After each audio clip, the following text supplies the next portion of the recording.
Bienvenue à Halloween, mesdames et messieurs. Installez-vous, vous en aurez plein les yeux. Des taches d'hémoglobine sous mes essieux. J'ai écrasé vos cœurs sans qu'ils ne rejoignent les cieux. Quand tu entends ces cloches loin ou bien ces rires enfantins, que tu tombes dans une pièce remplie de pantins, tes yeux s'écarquillent, tes pensées s'éparpillent, tes cauchemars se maquillent et le film est parti. Une cage, un chalet, un manoir, un château, une maison hantée, un bateau ou encore un hosto. Un groupe de potes qui se réfugient ici, une panne du porte-à-porte ou encore un simple défi. Tu n'es pas rassuré, tu sens que quelque chose cloche, mais tes potes sont amusés de te voir effrayer les mains dans les poches. Vous montez l'escalier mais quelques planches décrochent. Tu essaies de rigoler mais quelque chose t'accroche. Tu te retournes paniqué, tu te mets à crier, tu essaies de décrocher et ton pote t'a lâché.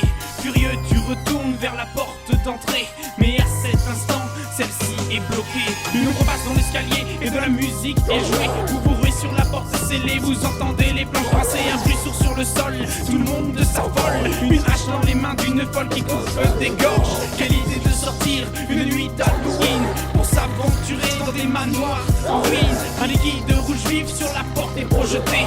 Tes potes sont en train de crier, tu n'oses pas te retourner. Tu entends de la chair découpée. Tu as peur de cette chose qui pourrait te tuer. Ressaisis-toi, Ces choses n'existent pas, il n'y a que dans les films que l'on voit ça. Seul dans ta voiture, tu reviens à travers la brume. Une apparition, le shark est violent, brut. Tu paniques, mauvaise pensée. Tu descends, mauvaise idée. Tu t'approches, mauvaise idée. Un animal, mauvaise pensée. Rien sous les roues, mais dans le capot, un trou. Un rire dans le fossé, pourquoi s'en approcher? Tu demandes s'il y a quelqu'un, la seule réponse est cette main. Tu l'attrapes pas malin, elle t'attire dans le ravin. Et tu tombes et luttes avec une forme inconnue. Tu sens des dents coupantes, t'as perdu tes jambes et ton carbure. Recraché ensuite sur la route, tu laisses un sillon sanglant. Tu veux attraper ton téléphone, mais la forme se rapproche. Tu composes un numéro, mais tu ressens ses crocs. Trop de douleur, de peur, tu pleures et entends un rire. Tu te pisses dessus, quelle mort ingrate. Le monstre te bave dessus et ta jugulaire attaque. Tu te réveilles seul dans ton lit et le placard, tu vérifies. Ressaisis-toi, ces choses n'existent pas. Il n'y a que dans les films que l'on voit ça. Que l'on voit ça. Que l'on voit ça.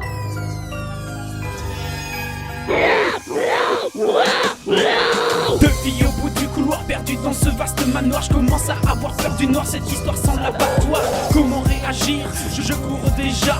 Comment partir? Je ne veux pas rester là. Ne vois-tu pas ce que je vois? En 2 minutes c'est déjà l'effroi. J'entendais pas des voix dans le froid loin et ma voix. Une famille dans un hôtel, comment ça pouvait bien finir? Le père cherche son fils dans le castel et entend la mère s'enfuir. Poursuite à coups de hache, morbide comme cache-cache. Le gosse se noie dans du sang quand le fou casse la porte violemment. Elle assomme le meurtrier et passe la porte en sécurité. Mais l'écrivain réveillé lui attrape les pieds. Des cris suivis de supplices, un crime s'ensuit sans complice. Les coups résonnent dans l'édifice et le gamin seul se suicide. Les 2 filles du couloir traînent son corps dans le manoir, disparaissent ensemble dans le noir, cette histoire est un abattoir.